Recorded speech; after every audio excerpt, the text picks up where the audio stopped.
السلام علیکم ورحمۃ اللہ تعالی وبرکاتہ۔ الحمد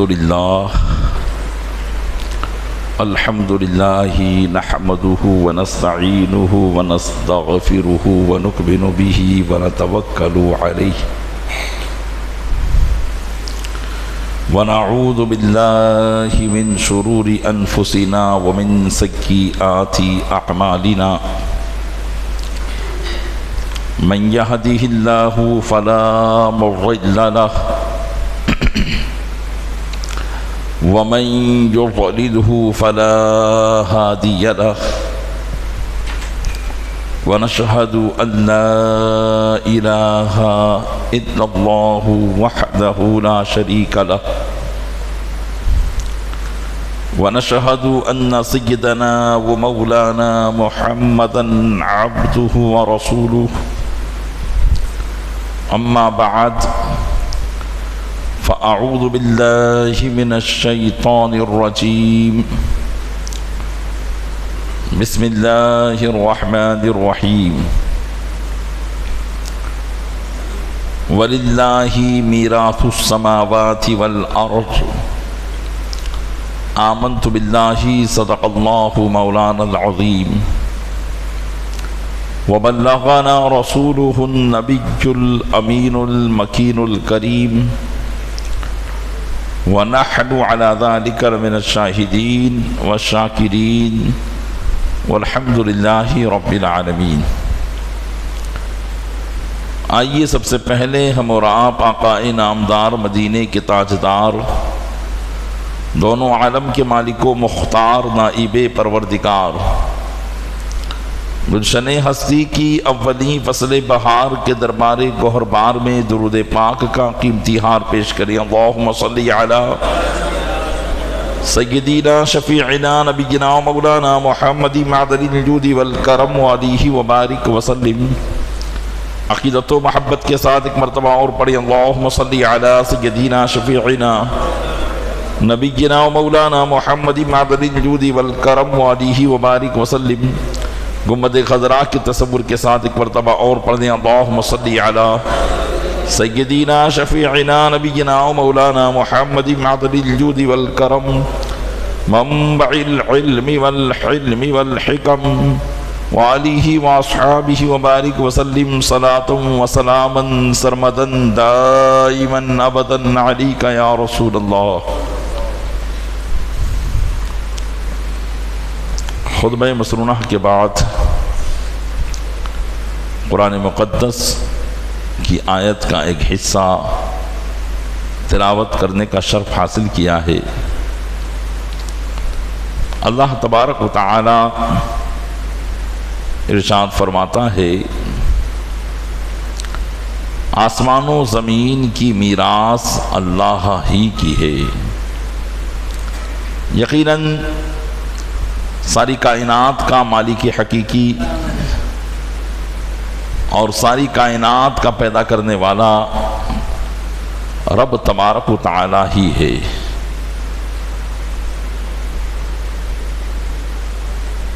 زمین ہو، آسمان ہو، چاند اور سورج، غرض کی کائنات کا ذرہ ذرہ اسی نے پیدا کیا اور یہ سب اسی کی ملکیت ہیں اور یہ سب اسی کے حکم کے تحت چل رہے ہیں۔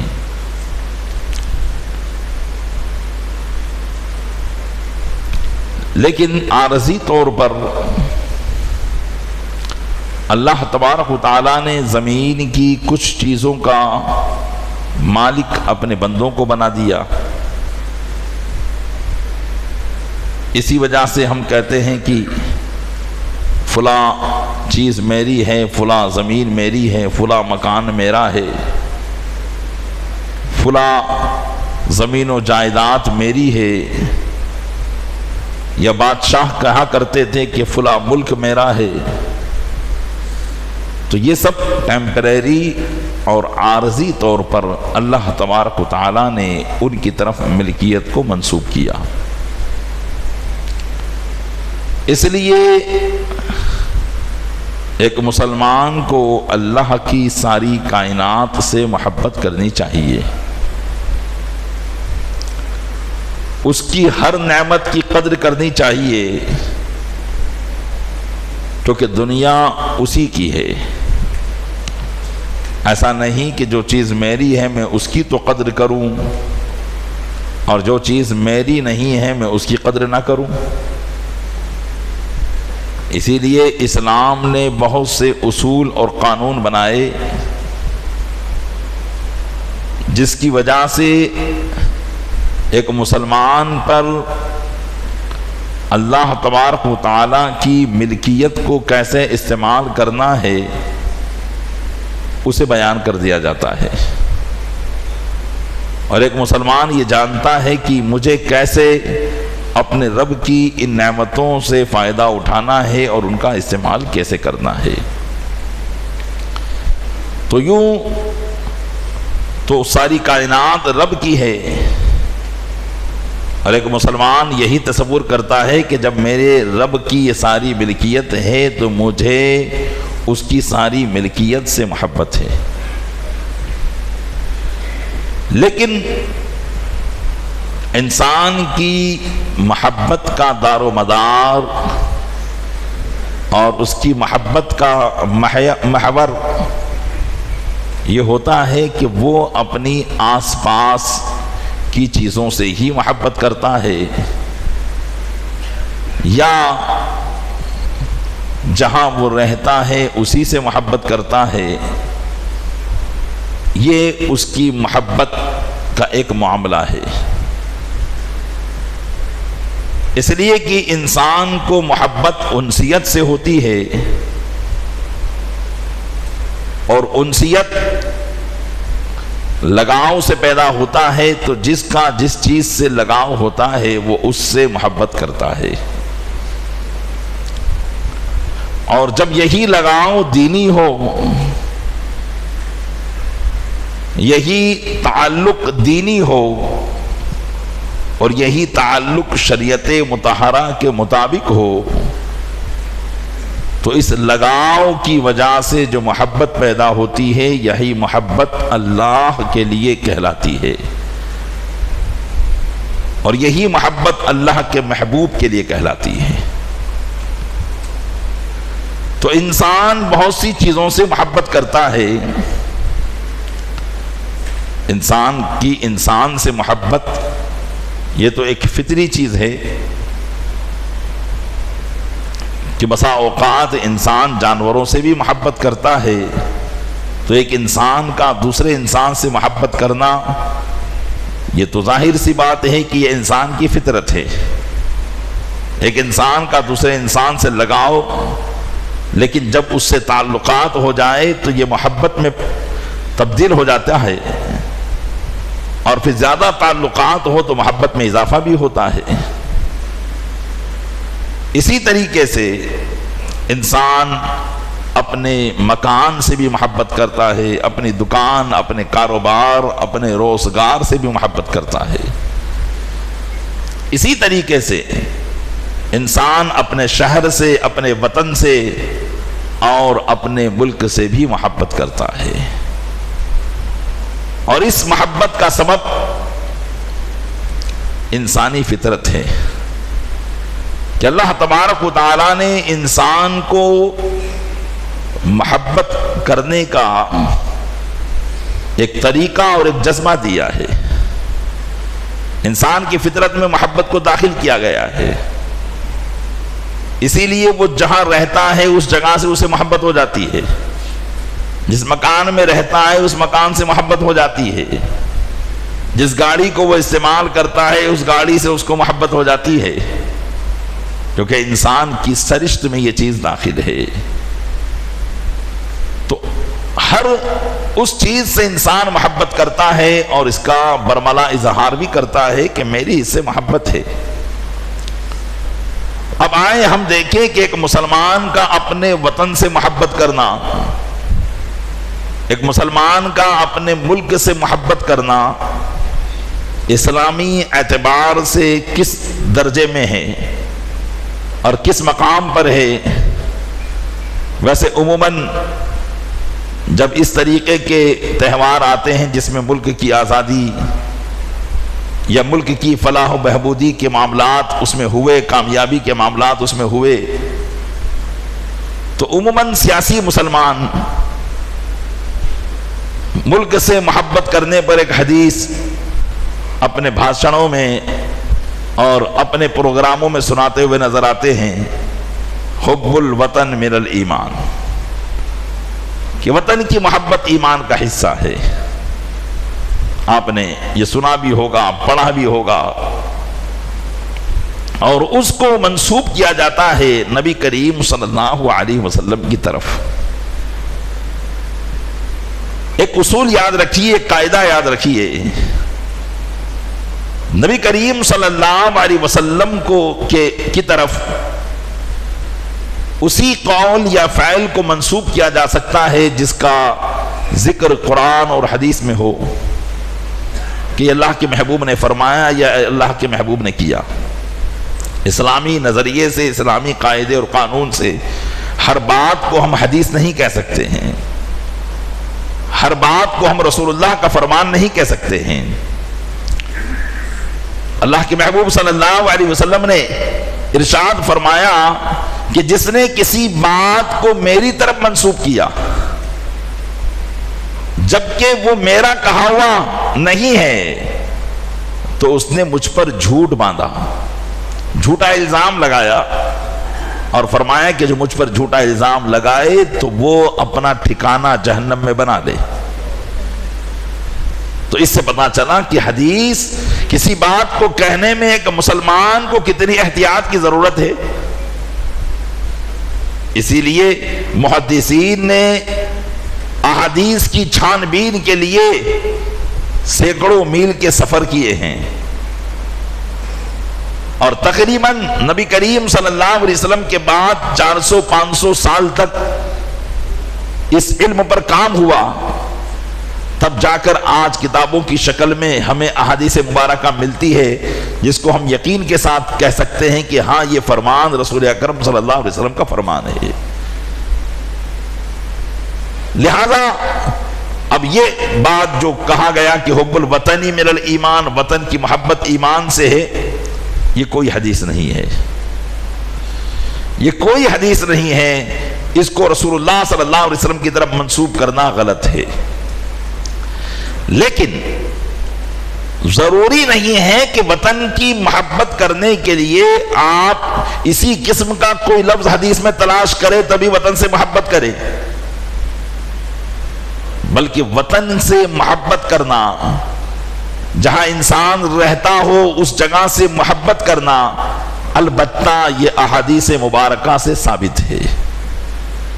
اگرچہ وہ لفظ جو بیان کیا جاتا ہے وہ حدیث نہیں ہے، لیکن اپنے وطن سے محبت کرنا نبی کریم صلی اللہ علیہ وسلم کے کردار سے ثابت ہے۔ حضرت انس رضی اللہ تعالیٰ عنہ سے روایت، امام بخاری اس حدیث کو اپنی صحیح میں پیش کرتے ہیں۔ حضرت انس رضی اللہ تعالیٰ عنہ سے روایت کرتے ہیں کہ ان النبی صلی اللہ علیہ وسلم کان اذا قدیم من سفر فنظر الى جدرات المدینہ اوضح راحلته وان كان على دابة حركها من حبها۔ حضرت انس فرماتے ہیں کہ جب نبی کریم صلی اللہ علیہ وسلم کسی سفر سے واپس آتے اور جب مدینہ منورہ کے قریب ہو جاتے اور آپ کو دور سے مدینہ منورہ کے مکانات اور وہاں کے درخت نظر آتے تو آپ اپنی اونٹنی کو تیز کر دیا کرتے تاکہ جلدی مدینہ پہنچے، اور اگر کسی سواری پر ہوتے تو اسے حرکت دیتے۔ فرماتے ہیں کیوں؟ من حبھا، مدینے سے محبت کی وجہ سے، کیونکہ مدینہ آپ کا دار الہجرت تھا، مدینہ منورہ آپ کا دار الاقامت تھا، مدینہ منورہ آپ کے رہنے کی جگہ تھا، آپ کا دار السلطنت تھا، آپ کا یہ فعل اور آپ کا یہ کردار اس بات کو بتاتا ہے کہ ایک مسلمان اپنے نبی کی پیروی کرتے ہوئے جس جگہ رہے اس جگہ سے اسے محبت کرنی چاہیے۔ تو میرے آقا صلی اللہ علیہ وسلم کا اپنی سواری کو تیز کر دینا، یہاں تک کہ مدینہ منورہ کی گرد و غبار اڑ رہی ہوتی اور وہ نبی کریم صلی اللہ علیہ وسلم کے جسم اقدس کو چھو رہی ہوتی، صحابہ کرام دور کرنے کی کوشش کرتے تو آپ فرماتے اسے لگنے دو کہ یہ میرے مدینہ کی گرد و غبار ہے۔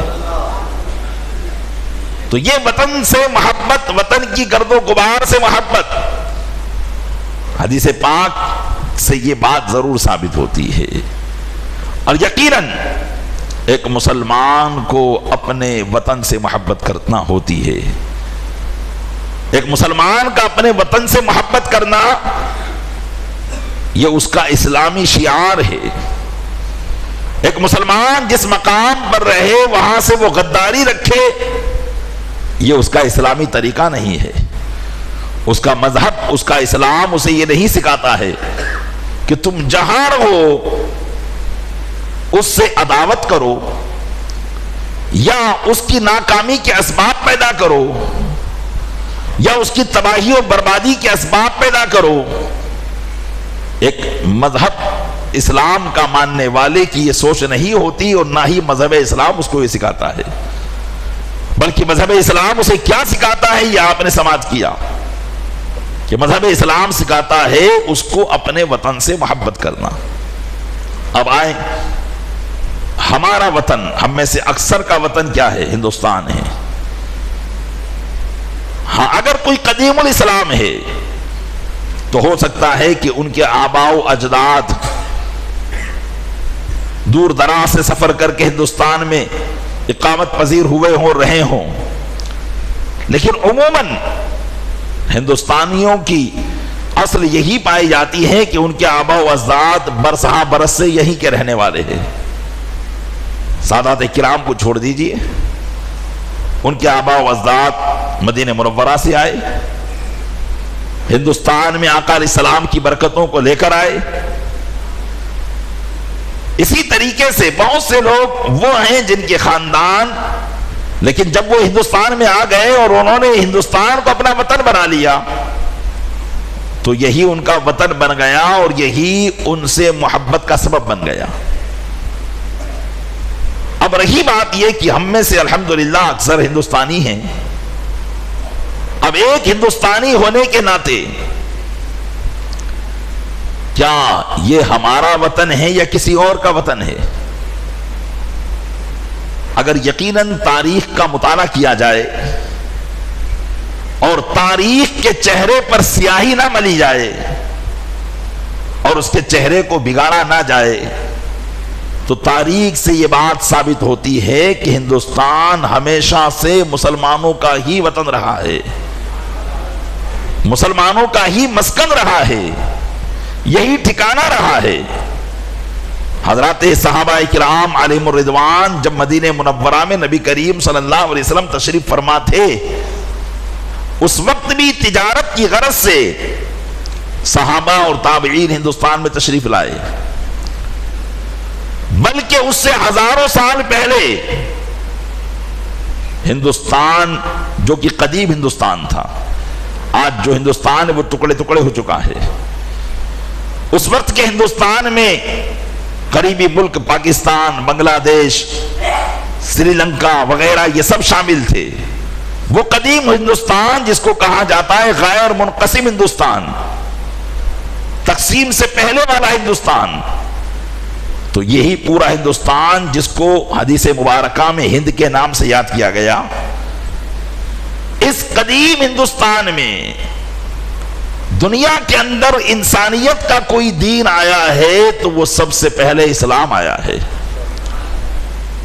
کیونکہ اسی ملک کی ایک پہاڑی پر جس کو سراندیپ کی پہاڑی کہتے ہیں، جنت سے حضرت آدم علیہ نبینا وعلیہ الصلوۃ والتسلیم سب سے پہلے انسان دنیا کے اسی جگہ پر تشریف لائے، اور ظاہر سی بات ہے ان کا مذہب توحید کا مذہب، ان کا مذہب وہی مذہب تھا جو اللہ کو ایک ماننے کا درس دیتا ہے۔ تو سب سے پہلے اگر کوئی ہندوستان میں مذہب آیا تو اسلام آیا۔ سب سے پہلا انسان جو ہندوستان میں آیا وہ حضرت آدم علیہ السلام۔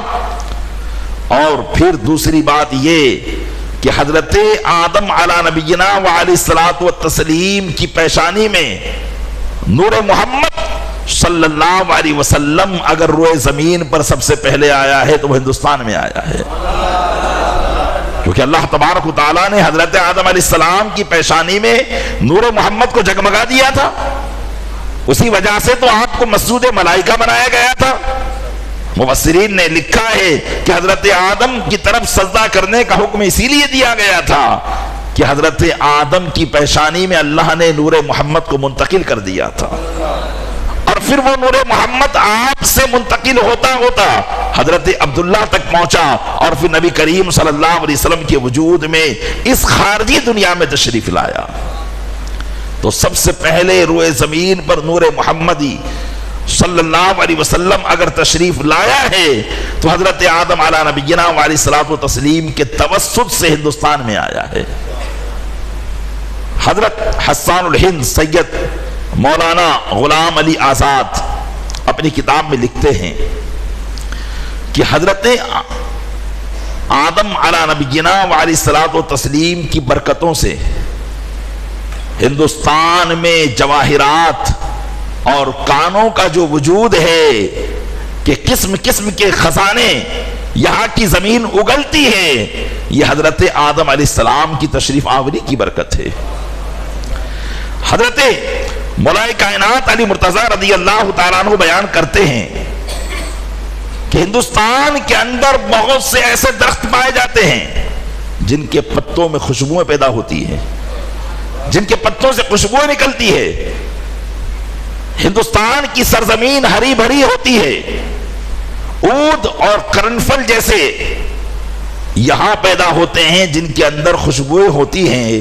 مولا کائنات علی مرتضیٰ رضی اللہ تعالیٰ عنہ ارشاد فرماتے ہیں کہ اس کی وجہ یہ ہے کہ جب سب سے پہلے انسان حضرت آدم علیہ السلام ہندوستان میں تشریف لائے تو آپ کے جسم مبارک سے جنتی پتے لگے ہوئے تھے، تو وہ جنتی پتے آپ کے جسم سے اڑ کر جس درخت کو پہنچے اس درخت میں اللہ تعالیٰ نے خوشبوؤں کو پیدا فرما دیا۔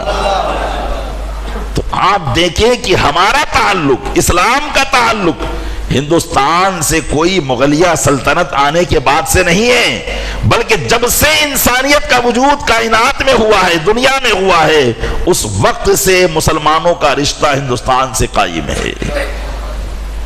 اس لیے مسلمانوں کو ہندوستان سے رشتہ جوڑنے کے لیے کسی غیر کو پیغمبر بنانے کی حاجت نہیں ہے۔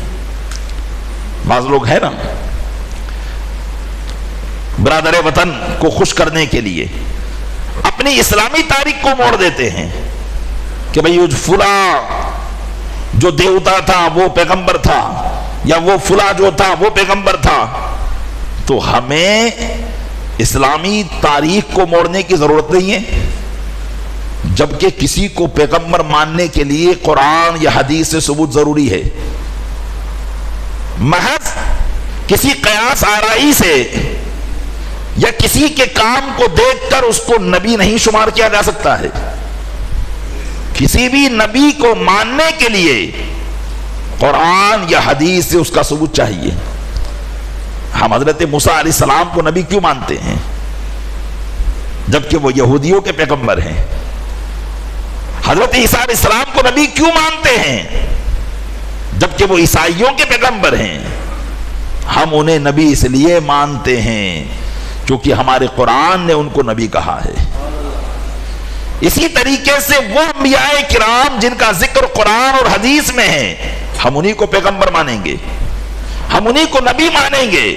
ان کے علاوہ جن کا ذکر قرآن اور حدیث میں نہیں ہے ہم نبی نہیں مان سکتے، چاہے اس نے انسانیت کا کتنا ہی بڑا درس دیا ہو، کیونکہ نبی یہ دنیا کے اندر کسی معمولی ذات کا نام نہیں ہے۔ بلکہ نبی وہ ہے کہ جسے اللہ تبارک و تعالیٰ اپنے بندوں کی ہدایت کے لیے اللہ تبارک و تعالیٰ نے جن کو عالم ارواح ہی میں یعنی جسم کو بنانے سے پہلے ہی اللہ نے ان کی روحوں کو منتخب فرما لیا تھا. تو ہر کس و ناقص نبی نہیں بن سکتا. لہذا ہم کسی کو خوش کرنے کے لیے یہ نہیں کہہ سکتے کہ جو فلاں مذہب کے اندر جو فلاں کو تم لوگ پوچھتے ہو وہ ہمارے پیغمبر تھے. ہندوستان سے رشتہ جوڑنے کے لیے ہندوستان سے رشتہ جوڑنے کے لیے ہمیں یہی کافی ہے کہ ہمارے باپ حضرت آدم علیہ السلام ہندوستان میں تشریف لائے ہیں. اس لیے ہندوستان ہمارا اصلی مسکن ہے, ہمارا اصلی وطن ہے کہ سب سے پہلے وہ اسلام حضرت آدم لے کر آئے تھے. ہم اسی دعوت توحید کے ماننے والے لوگ ہیں. الغرض ہندوستان کے فضائل و کمالات کو علماء نے بیان کیا ہے. فرماتے ہیں کہ سب سے پہلے انسان ہندوستان میں تشریف لانے والے اور چونکہ تمام انبیاء کرام کو اللہ تعالی نے حضرت آدم ہی کی پشت سے تو پیدا کیا. آپ تمام نبیوں کے باپ ہیں. علماء فرماتے ہیں اس طریقے سے تمام انبیاء حضرت آدم کے توسط سے آپ کی پشت مبارک میں سب سے پہلے ہندوستان میں تشریف لائے ہیں. اسی طریقے سے سب سے پہلے اللہ کی بارگاہ میں اشک ندامت شرمندگی کے آنسو اگر کسی زمین پر بہے ہیں تو وہ ہندوستان کی سرزمین ہے. حضرت آدم علیہ السلام جب ہندوستان میں آئے آپ کو جنت سے یہاں اتارا گیا ایک خطا اجتہادی کی وجہ سے, جس کو عموماً غلطی نہیں کہا جا سکتا ہے, نہ اس خطا کی وجہ سے معاذ اللہ ان کو گناہگار کہا جا سکتا ہے, کیونکہ نبی معصوم ہوتا ہے, وہ گناہوں سے پاک و صاف ہوتا ہے. البتہ ان کی خطا کو خطا اجتہادی کہا جاتا ہے جس میں اللہ کی کروڑ ہاں کروڑ نعمتیں پوشیدہ ہوتی ہے. حضرت آدم علیہ السلام سے اگر وہ خطا اجتہادی نہ ہوئی ہوتی تو آج بتائیں زمین کے اندر یہ معاملہ ہوتا. تو اللہ کی کروڑ ہاں کروڑ حکمتیں اس میں تھی. تو آپ جب تشریف لائے 300 سال تک جس سرزمین پر بیٹھ کر آپ نے ندامت کے آنسو بہائے اور آسمان کی طرف سر اٹھا کر نہ دیکھا, وہ کوئی اور سرزمین نہیں, وہ ہندوستان کی سرزمین ہے. سب سے پہلی دعا جس سرزمین سے قبول ہوئی وہ کوئی اور زمین نہیں, وہ ہندوستان کی زمین ہے. سب سے پہلے نبی رحمت صلی اللہ علیہ وسلم کا وسیلہ جہاں سے پیش کیا گیا وہ کوئی اور سرزمین نہیں, ہندوستان کی سرزمین ہے. کیونکہ حضرت آدم علیہ السلام کی اللہ کی بارگاہ میں جو توبہ تھی وہ قبول نہ ہوئی. قرآن کریم فرماتا ہے فَتَلَقَّى آدَمُ مِن رَبِّهِ كَلِمَاتٍ فَتَابَ عَلَيْهِ. تو آدم نے اپنے رب سے کچھ کلمات سیکھ لیے تو اللہ نے ان کی توبہ قبول فرمائی. مفسرین اس آیت کریمہ کی تفسیر میں فرماتے ہیں کہ وہ کلمات کیا تھے. وہ کلمات یہی تھے کہ حضرت آدم علیہ السلام کو یہ معلوم ہوا کہ اللہ اپنے محبوب کے وسیلے سے دعا قبول فرمائے گا. تو حضرت آدم علیہ السلام نے رسول اکرم صلی اللہ علیہ وسلم کا وسیلہ اللہ کی بارگاہ میں پیش کیا. اللہ تعالیٰ نے حضرت آدم کی دعا کو قبول فرما دیا. تو سب سے پہلے توبہ قبول ہونا اور سب سے پہلے دعا کی قبولیت کا کوئی مقام ہے تو وہ ہندوستان ہے. اسی طریقے سے سب سے پہلے فرشتوں کے سردار جبریل امین علیہ الصلوۃ والتسلیم روئے زمین میں ہندوستان میں تشریف لائے ہیں. حدیث پاک میں نبی کریم صلی اللہ علیہ وسلم نے ارشاد فرمایا کہ اے لوگو عود ہندی سے اپنے مریضوں کا علاج کرو. یہ قسم کی جڑی بوٹی ہے اور اسی وجہ سے زیادہ جڑی بوٹیاں ہندوستان میں پیدا ہوتی ہے. فرمایا عود ہندی سے اپنے مریضوں کا علاج کرو. یہ نبی کریم صلی اللہ علیہ وسلم نے ہندوستان کی ایک جڑی بوٹی کا نام لے کر اس حدیث کو امام مسلم نے بھی بیان کیا ہے اور امام بخاری نے بھی اپنی صحیح میں نقل کیا ہے. تو آپ غور کریں کہ مسلمان کا ہمیشہ سے رشتہ ہندوستان سے رہا ہے اور اسلام کا ہمیشہ سے رشتہ ہندوستان سے رہا ہے، اور تاریخ شاہد ہے اس بات پر کہ مسلمان چاہے حاکم رہا ہو چاہے محکوم رہا ہو، وہ ہر وقت ہندوستان کا وفادار رہا ہے۔ 800 سالہ مغلیہ سلطنت کے اندر ہندوستان تھا، اس وقت اسلامی حکومت تھی، اسلامی بادشاہ ہندوستان میں آئے، جبکہ بادشاہوں کا معاملہ کیا ہوتا تھا؟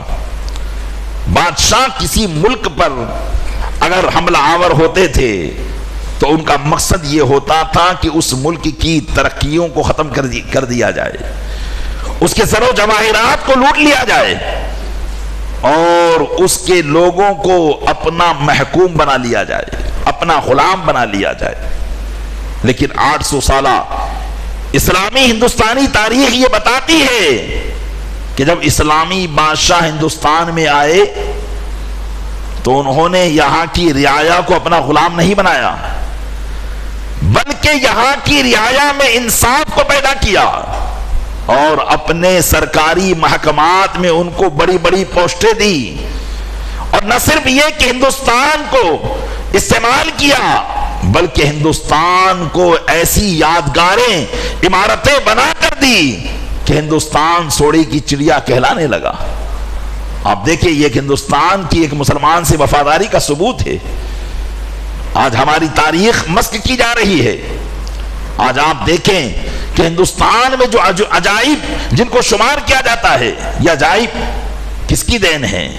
یا تاج محل ہو، یا لال قلعہ ہو، یا جامع مسجد ہو، یا قطب مینار ہو، جسے عجائبات میں شمار کیا جاتا ہے، یا ہندوستان کی شان و شوکت میں شمار کیا جاتا ہے، جہاں سے ہر سال ہندوستان کا پرچم لہرایا جاتا ہے، یا آخرکار ہندوستان کے غداروں کی دین نہیں بلکہ ہندوستان کے وفاداروں کی دین ہے۔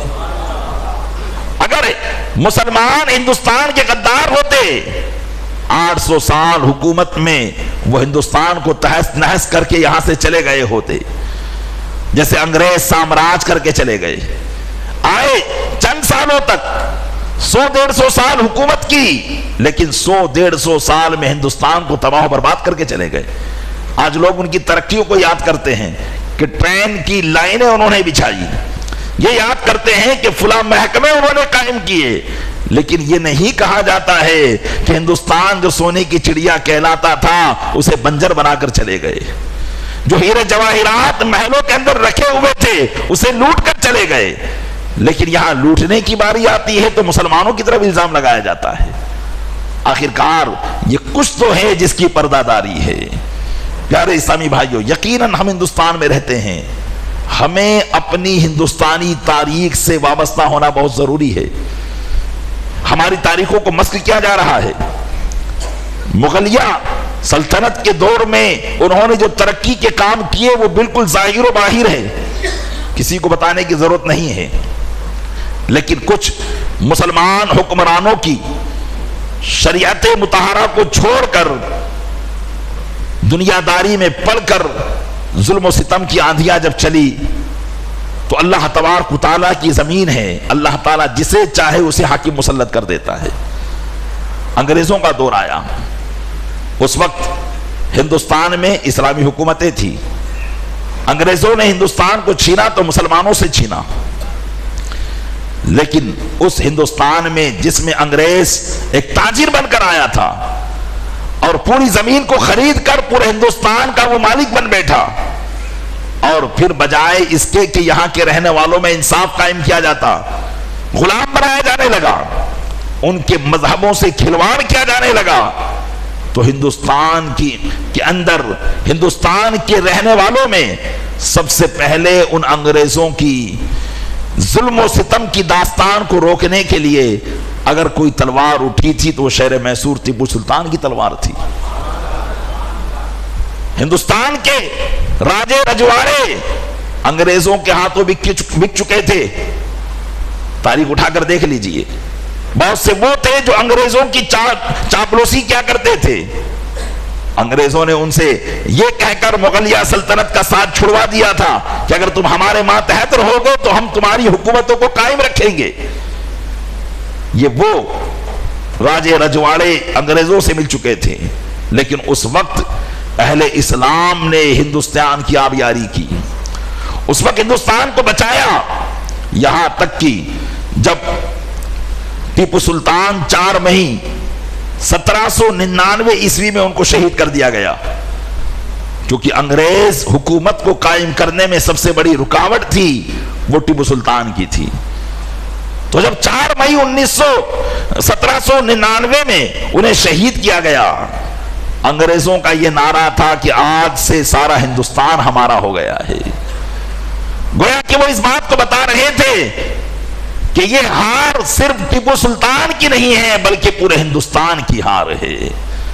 تو ایک مسلمان کی جیت اور وفاداری یہ تھی کہ اس کی وفاداری نے ہندوستان کو سربلند رکھا تھا، اور جب اسے شہید کیا گیا تو ہندوستان کا سر نگو ہو گیا اور انگریزوں نے اس پر مکمل طور پر قبضہ جمایا. اب آئیے 50 سال تک، 1857 تک بلا روک ٹوک یہ حکومت کرتے رہے. کہیں کہیں سے کچھ آوازیں اٹھتی تھی لیکن مکمل کوئی ایسا انتظام نہیں ہوتا تھا. لیکن اس کے بعد انگریزوں نے مسلمانوں کے مذہب سے کھلواڑ شروع کیا، کیونکہ عیسائی حکومت صرف اور صرف حکومت کرنے نہیں آئی تھی بلکہ مسلمانوں کے ایمان کو برباد کرنے آئی تھی. جو مسلمان انگریز حکومت میں شامل تھے، ان کے نوکر پیشہ تھے، ان کو سور کی چربی اور سور کی کھال میں کارتوس دیا جانے لگا اور مسلمانوں کے ایمان پر حملہ ہونے لگا، اور طرح طرح سے عیسائی مشنریاں مسلمانوں کے ایمان کو برباد کرنے لگی، اور پھر اسلام کے اوپر حرب زنی اور اسلام کو مٹانے کی کوشش کی جانے لگی اور ہندوستان کو تباہ و برباد کیا جانے لگا. آپ کو 1857 کی کرانتی یاد ہے، لیکن آپ کو یہ یاد نہیں ہوگا کہ سب سے پہلے اس کرانتی کی پہل کرنے والے جو لوگ تھے وہ علماء کرام تھے، جنہوں نے انگریزوں کے خلاف جہاد کا فتویٰ دیا تھا. کیونکہ جہاد کہتے ہی اسے ہیں جو ظلم کے خلاف آواز ہو. جب ہندو اور مسلم پر مشترکہ ظلم انگریزوں کے شروع ہوئے تو علامہ فضل خیر آبادی، علامہ صدر الدین آزردہ، علامہ فیض احمد بدایونی، حضرت مولانا سید کفایت علی کافی، اس طرح کے دیگر علماء کرام نے جہاد کا فتویٰ دیا تھا، جس فتوے کی دینے کی بنیاد پر حضرت علامہ فضل خیر آبادی کو کالے پانی کی سزا ہوئی. جزیرہ انڈومان میں آج بھی ان کی قبر اس بات کی دلیل ہے. حضرت علامہ کفایت علی کافی کو مراد آباد کے اندر جیل کے سامنے سر عام پھانسی دی گئی اس فتوے کی بنیاد پر، کیونکہ مسلمان شریعت مطہرہ کا ہمیشہ پابند رہا ہے، اور جب بھی اللہ اور رسول کی طرف سے اسے پکارا جاتا ہے اور اس پکار کو آگے بڑھانے والے علماء ہوتے ہیں، مسلمانوں کے اندر ایک خون جوش مارتا ہے. تو ہندوستان کی وفاداری کو نبھانے کے لیے اور ہندوستان کو اس کے ازلی دشمن سے چھٹکارا دلانے کے لیے سب سے پہلے جو روک تھام کی گئی تھی وہ شریعت مطہرہ کے فتوے سے کی گئی تھی. علماء نے جہاد کا فتویٰ دیا تھا، مسلمانوں کو اس بات پر اکسایا تھا کہ انگریز اب ہمارے حاکم نہیں ہیں بلکہ وہ ہمارے ملک اور ہمارے مذہب کے دشمن ہیں، لہذا ان سے لڑنا اب ہم پر فرض ہو چکا ہے. اسی فتوے کی وجہ سے جگہ جگہ سے انقلاب برپا ہوئے تھے، اسی فتوے کی وجہ سے جگہ جگہ سے انگریزوں کے ناک میں دم ہو چکا تھا. یہاں تک کہ حضرت علامہ سید کفایت علی کافی رحمت اللہ تعالی علیہ جو مراد آباد کے رہنے والے تھے، اور مراد آباد میں آپ نے اپنے علاقے کو سنبھالا تھا، اور اپنے علاقے میں آپ نے ایک مجاہدانہ ٹولی تیار کر کے انگریزوں کے خلاف آواز اٹھائی تھی، اور چند دنوں میں انگریز آپ کے خوف اور دہشت سے مراد آباد چھوڑ کر اور اس کے علاقے کو چھوڑ کر بھاگ گئے تھے. لیکن آپ جانتے ہیں کہ مسلمانوں میں ہمیشہ آستین کے سانپ ہوتے ہیں اور مسلمان ہی مسلمان کی قبر کھودتے ہیں. تو کچھ ایسے نواب تھے جو انگریزوں سے ملے ہوئے تھے، جن کی سیاست کی وجہ سے حضرت علامہ سید کفایت علی کافی رحمۃ اللہ تعالی علیہ کی بنائی ہوئی ٹیم کو شکست کھانا پڑی، اور واپس 24 اپریل 1857 عیسوی میں یہ مراد آباد پر قابض ہوئے. اور پھر انہی لوگوں کی مدد سے جنہوں نے انگریزوں کو پھر واپس بلایا تھا، ان لوگوں کی مدد سے ان مسلمانوں کو گرفتار کیا جانے لگا جن مسلمانوں نے اس تحریک آزادی کے اندر علامہ کفایت علی کافی کا ساتھ دیا تھا، اور ان کو پکڑ پکڑ کر سزائیں دی جانے لگی، ان کو پھانسی پر چڑھایا جانے لگا. علماء لکھتے ہیں کہ 1857 کی کرانتی میں تقریباً 22,000 علماء کرام کو انگریزوں نے پھانسیاں دی تھی. 22,000 علماء کرام کو انگریزوں نے پھانسیاں دی تھی. جامع مسجد سے لے کر چاندنی چوک تک کوئی ایسا درخت نہیں تھا جہاں علماء کو پھانسی پر نہ لٹکایا گیا ہو. اتنی پھانسیاں علماء کرام کی گئی تھی، اتنے خون علماء کے بہے تھے. ان میں سب سے اہم اور سب سے عظیم حضرت علامہ سید کفایت علی کافی، جنہوں نے انگریز حکومت کی آنکھ میں آنکھ ملا کر جنگی معاملہ چھیڑا تھا. آپ کے تعلق سے ان لوگوں نے اپنی سرگرمی تیز کی، اور پھر انہی جاسوسوں کے ذریعے آپ کو پکڑا گیا، اور آپ کے تعلق سے کوئی سنوائی نہیں. اس زمانے میں یہ ماحول تھا کہ تاریخ نگار لکھتے ہیں کہ اگر انگریزوں کے خلاف کوئی پکڑا جاتا تو کورٹ میں مقدمے تو دائر ہوتے، لیکن مجرمین سے کچھ سنا نہیں جاتا تھا. بس جو انگریز حکومت چاہتی وہی فیصلہ کیا جاتا تھا. چنانچہ علامہ سید کفایت علی کافی کا بھی معاملہ ایسا ہی رہا. 30 اپریل کو انہیں گرفتار کیا گیا، اور 4 اپریل کو کورٹ میں ان کا مقدمہ طے ہوا، اور زیادہ سنوائی نہ کرتے ہوئے 6 مئی کو 1857 عیسوی کو علامہ کفایت علی کافی رحمۃ اللہ علیہ کو پھانسی کی سزا دی گئی. حضرت علامہ سید کفایت علی کافی یہ مجاہد جنگ آزادی تھے. پیارے اسلامی بھائیو، غور کرنے کی بات یہ ہے کہ جب جنگ آزادی کا نام آتا ہے تو چند نام ہمارے سامنے آتے ہیں، چند غیروں کے اور چند اپنے. ان میں ان لوگوں کا نام لیا جاتا ہے جو بہت بعد میں جا کر جاگے تھے، جبکہ حقیقت میں جنہوں نے سب سے پہلے اس مہم کا آغاز کیا تھا، آج تاریخ سے ان کے ناموں کو مٹا دیا گیا ہے. آج ان علماء کے ناموں کو ختم کر دیا گیا ہے. آج ہم مسلمان ہو کر بھی ان کی تاریخ کو نہیں جان رہے ہیں. آج ہم مسلمان ہو کر بھی ان کی قربانیوں کو نہیں جان رہے ہیں. اگر نام لے بھی لیا گیا مسلمانوں میں تو صرف ابوالکلام آزاد کا نام لے لیتے ہیں، محمد علی جوہر کا نام لے لیتے ہیں، شوکت علی کا نام لے لیتے ہیں. یہ چند نام آتے ہیں، لیکن جن علماء نے بڑی بڑی قربانیاں دی ان کے نام تک آج ہندوستان کی تاریخ سے ختم کر دیے گئے ہیں. لیکن جن منصف پسند مصنفین نے اس تاریخ کو لکھا ہے وہ کبھی مٹایا نہیں جائے گا.